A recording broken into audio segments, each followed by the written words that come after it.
Break के बाद आपका फिर से स्वागत है कॉर्पोरेट कनेक्शन में। हम बात करेंगे अब एल&टी टेक की, जिसके तीसरी तिमाही के नतीजे आ गए हैं। नतीजे मिले जुले रहे हैं। तिमाही आधार पर अगर आप देखेंगे तो आय में करीब 2% की कमजोरी दिखी, जबकि मुनाफा करीब 8% घटा है। लेकिन एबिट अगर आप देखेंगे तिमाही आधार पर तो करीब 7% बढ़ा है।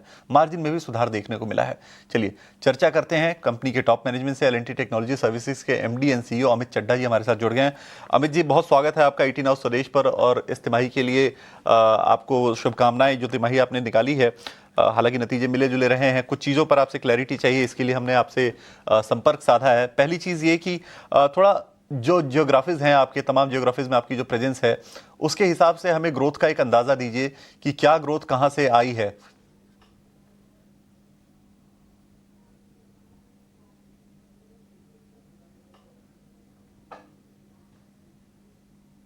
अमित जी, आप सुन पा रहे हैं थैंक मुझे? You for having me. जी। सो जिस तरह ये क्वार्टर रहा, हमारा growth was 10.2% up year on year in quarter three. The major market, which is North America, grew at 15% plus year on year. Europe was approximately about 2%. So that's broadly how we've seen our growth from a region standpoint. If I look at it from a vertical standpoint, sustainability जो था हमारा वो 11.5% प्रतिशत year on year growth हुआ, 2% sequential. Mobility जो है वो 0.4% quarter on quarter growth हुआ, और जो टेक है उसका 5.5% ईयर ऑन ईयर हुआ. So broadly we are satisfied, we are with our growth. In fact हमारे जो मार्जिन थे वो भी इंप्रूव हुए. 14.6% आया EBIT, which is about 120 Bips up. Cross margin जो है वो 30% पहुंच गया, with 200 बिप्स इंप्रूवमेंट. ओके। तो जैसे आप बता रहे हैं ग्रोथ के बारे में, क्या हम ये उम्मीद करें कि FY26 पूरा ओवरऑल FY26 की बात अगर करें तो हम double digit constant currency growth देखेंगे इस तिमाही, इस पूरे फाइनेंशियल ईयर में? देखिए, जो 25-26 का जो फाइनेंशियल ईयर है उसमें अगर हम लोग क्या कर रहे हैं अभी, कि हम लोग अपनी कंपनी को रेडी कर रहे हैं अगले 5 साल के लिए. और हमारा 5 वर्षीय प्लान होता है, लक्ष्य बोला जाता है उसे, वो है. तो वो स्टार्ट हो रहा है April 1 को. तो हमने क्या किया कि हमने पूरे हमारे पोर्टफोलियो को देखा. हमने देखा कि कौन सा एरिया है जिसमें क्लाइंट स्पेंड करेंगे अगले 5 साल, कौन से हाई ग्रोथ प्रॉफिट वाले एरिया हैं, प्रॉफिटेबल एरिया हैं. और उसके बाद हमने कहा कि हम लोग, क्योंकि इंजीनियरिंग इंटेलिजेंस की फर्स्ट कंपनी वर्ल्ड वाइड बनना चाहते हैं, तो हमने कुछ रीजन्स थे, कुछ सर्विसेज थे जो हमारे इन लाइन नहीं है लक्ष्य के, तो उनको हमने छोड़ दिया. तो अगर मैं देखूं, अगर उनको ना छोड़ते हम लोग, तो double digit growth is what will happen. But क्योंकि हमें उन्हें छोड़ दिया उन एरियाज को, हमारा जो ग्रोथ है वो मिड सिंगल डिजिट्स में होगा.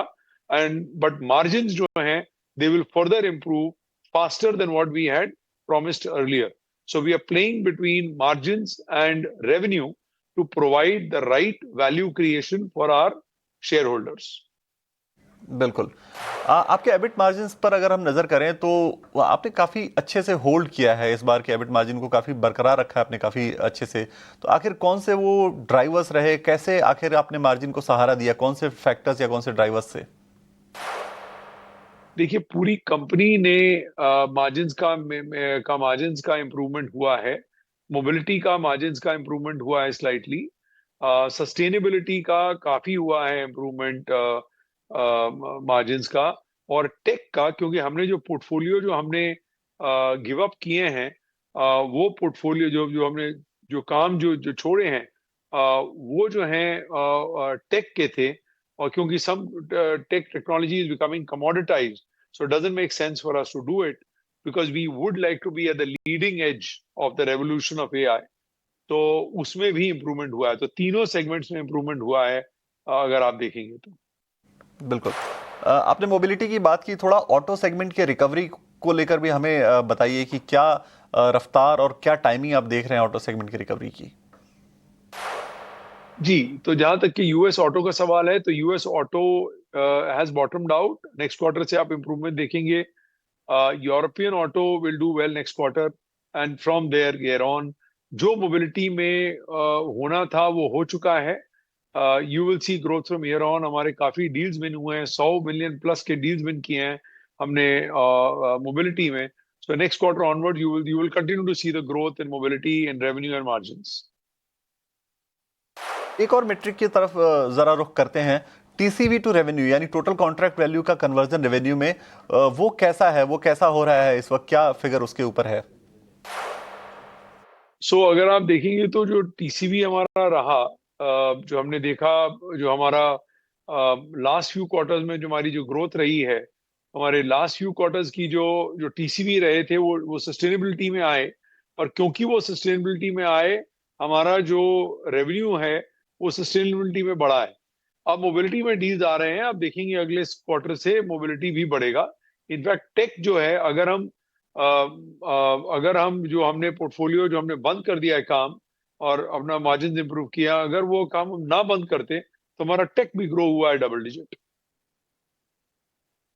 एंड क्योंकि tech was growing double digits, we had the confidence to make these hard choices.